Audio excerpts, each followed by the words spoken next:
ऐसी सरकार आतंकवादियों की सरकार होती है। ऐसी सरकार तालिबान अफगानिस्तान में चलाता है। साथियों, इन सरकारों ने, भाजपा की सरकार बुलडोजर की सरकार नहीं, यह आतंकवादियों की सरकार है। अपनी आवाम को गुलाम बनाकर रखा है। ऐसी सरकार का समय आ गया है अब खत्म होने का। और यहां पर बहुजन समाज पार्टी की सरकार बनाकर, बहन जी को प्रधानमंत्री बनाकर यहां पे उत्तर प्रदेश में बहुजन समाज पार्टी का राज कायम करने का। इन चोरों से पूछना, पिछले 10 साल में तुमने हमारे समाज के लिए क्या किया? चोरों की पार्टी सत्ता में रही, भाजपा नहीं, चोरों की पार्टी सत्ता में रही है। वोट नहीं बनता तो क्या बनता है? जूता, चप्पल या लाठी? क्या तीनों मारोगे? तीनों मारोगे? ठीक है साथियों, तो एक एक जोड़ी चप्पल निकाल लीजिए, एक एक लाठी निकाल लीजिए और एक एक जूता निकाल लीजिए। वोट मांगने आए उसी हिसाब से उसे वो चप्पल, जूता और डंडा मार मार के उसको बता देना।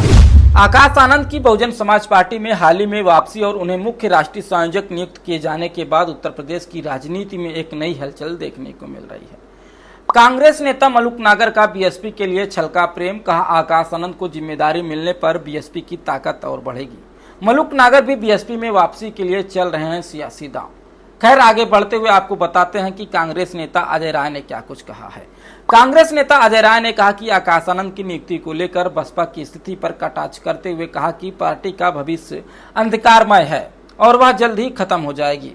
उन्होंने बसपा सुप्रीमो मायावती जी द्वारा आकाश आनंद को चीफ नेशनल कोऑर्डिनेटर बनाए जाने को लेकर आलोचना की है और इसे पार्टी में विश्वास की कमी और गिरती स्थिति को संकेत बताया है। यह कांग्रेस नेता अजय राय का कहना है। जानकारी के मुताबिक आपको आगे बताएं तो आकाश आनंद की पहली बड़ी राजनीतिक परीक्षा बिहार विधानसभा चुनाव में होगी, जहां बसपा सभी 243 सीटों पर उम्मीदवार उतारेगी। यह पार्टी की राज्य में पकड़ मजबूत करने की रणनीति का हिस्सा भी बताया जा रहा है। जानकारी के मुताबिक और आपको आगे बताएं तो आकाश आनंद की सियासी पारी की चर्चा पूरे प्रदेश में है। दरअसल पहली बार 2019 से शुरू हुई आकाश आनंद की सियासी पारी के दीपक जलने से पहले ही बड़े उथल पुथल के हिचकोले खाती रही है। राजनीतिक भले ही उन्हें विरासत में मिल गई हो, लेकिन मायावती की कसौटी पर खरा उतरना उनके लिए अब तक की सबसे बड़ी चुनौती बन गई है। कभी अपरिपक्व तो कभी अपनी ससुराल के कारण आकाश आनंद को बुआ मायावती की नाराजगी झेलनी पड़ी है। आखिरकार काफी सोच विचार की स्थिति से जूझने के बाद उनको बसपा में वापस तो ले लिया गया है, लेकिन लखनऊ के सत्ता गलियारों में एक सवाल तैरने लगा है, क्या आकाश आनंद मायावती की कसौटी पर खरा उतर पाएंगे? यह भी कहा जा रहा है कि बहुजन समाज पार्टी को फिर से पुरानी पहचान क्या आकाश आनंद दिला पाएंगे? इन्हीं सब सवालों के बीच आगे बढ़ते हुए बताते चलें कि दरअसल बसपा सुप्रीमो मायावती जी खुद, जिन्होंने कांसीराम साहब के साथ मिलकर बसपा को सत्ता तक पहुंचाया, कांसीराम साहब के बाद उनका उत्तराधिकारी बखूबी तरीके से संभाला और 2007 में यूपी जैसे बड़े राज्य में अकेले दम पर बहुमत की सरकार भी बनाई। वह इस समय सियासी तौर पर संघर्ष करती दिख रही हैं। पिछले चुनाव में बसपा सुप्रीमो को हर तरफ से सिर्फ हार ही झेलनी पड़ी है। कहा जा रहा है कि 90 के दशक की आक्रामक मायावती अब नहीं दिखती हैं। वो खुद कई वर्ष पहले ही कह चुकी थी कि वह अब चुनाव नहीं लड़ेंगी। इसके बाद वो विधान परिषद सदस्य और राज्यसभा सदस्य जरूर रही हैं, लेकिन वर्तमान में अब वो किसी सदन का हिस्सा नहीं है। न ही उनकी पार्टी के पास इतने नंबर हैं कि वे सीधा सदन का हिस्सा बन सके। इन सब के बीच 2019 में मायावती ने उत्तराधिकारी के तौर पर आकाश आनंद को सीधा पेश किया। आकाश आनंद को राष्ट्रीय समन्वयक नियुक्त किया गया था। आकाश आनंद के पार्टी में शामिल होने का असर भी दिखने लगा था। Bahujan Samaj party x, Twitter से लेकर फेसबुक और यूट्यूब जैसे ऑनलाइन प्लेटफॉर्म पर भी एक्टिव दिखने लगी थी। ऐसा लग रहा था कि मायावती जी अब धीरे धीरे एक्टिव पॉलिटिक्स से दूर हो जाएंगे और आकाश आनंद ही आगे बढ़ेंगे। लेकिन 2024 के घटनाक्रम ने कहानी को ही पलट कर रख दिया था। लोकसभा चुनाव का वो दौर था जब आकाश आनंद अपने फायर ब्रांड भाषणों से सुर्खियां बटोर रहे थे। इस बीच उनके सीतापुर में दिए गए एक भाषण पर आकाश आनंद के खिलाफ मुकदमा दर्ज हो गया। आखिर ऐसा भाषण में क्या था, आप भी देख लीजिए। ऐसी सरकार आतंकवादियों की सरकार होती है। ऐसी सरकार तालिबान अफगानिस्तान में चलाता है। साथियों, इन सरकारों ने, भाजपा की सरकार बुलडोजर की सरकार नहीं, यह आतंकवादियों की सरकार है। अपनी आवाम को गुलाम बनाकर रखा है। ऐसी सरकार का समय आ गया है अब खत्म होने का। और यहां पर बहुजन समाज पार्टी की सरकार बनाकर, बहन जी को प्रधानमंत्री बनाकर यहां पे उत्तर प्रदेश में बहुजन समाज पार्टी का राज कायम करने का। इसके बाद अचानक मायावती का फरमान जारी होता है। मायावती जी आकाश आनंद को राष्ट्रीय समन्वयक पद से हटाते हुए कहा कि अभी उन्हें और परिपक्व होने की जरूरत है। इस लोकसभा चुनाव में बहुजन समाज पार्टी का फिर से 2014 वाला ही प्रदर्शन रहा। वह शून्य पर खड़ी हो गई और साफ जाहिर हुआ कि अगर मायावती जी आकाश आनंद को मोर्चे से नहीं हटाती तो 2024 का लोकसभा चुनाव का खराब प्रदर्शन में कहीं न कहीं आकाश आनंद भी घेरे में आते।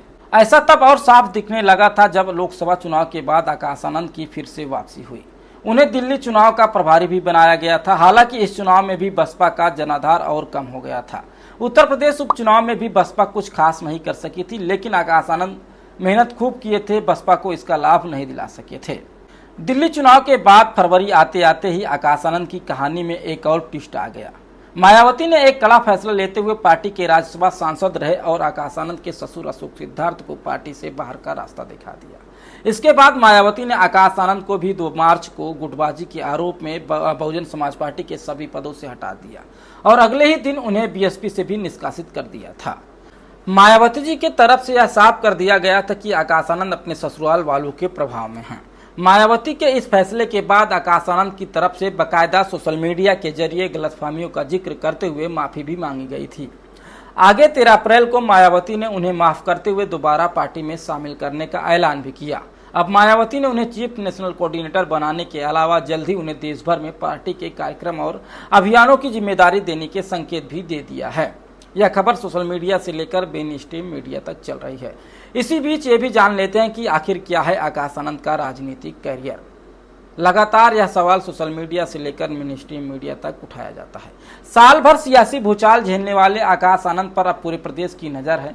सियासी जानकारों का कहना है कि जिस तरह से मायावती ने कह दिया है कि उनके रहते हुए वह पार्टी की कमान को नहीं सौंपने वाली हैं, इससे ये तो साफ है कि मायावती को विश्वास में लेकर ही आकाश आनंद अपनी सियासी पारी आगे बढ़ा सकते हैं।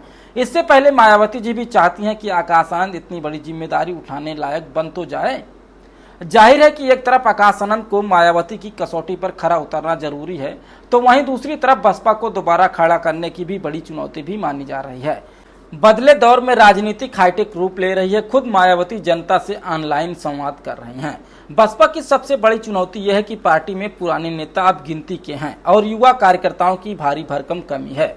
हालांकि बहुजन समाज पार्टी ने इसे देखते हुए बहुजन वॉलंटियर फोर्स खड़ी करने की रणनीति बनाई है, लेकिन सवाल यह है कि क्या आकाश आनंद को खुलकर बोलने और खेलने का मौका मिल पाएगा।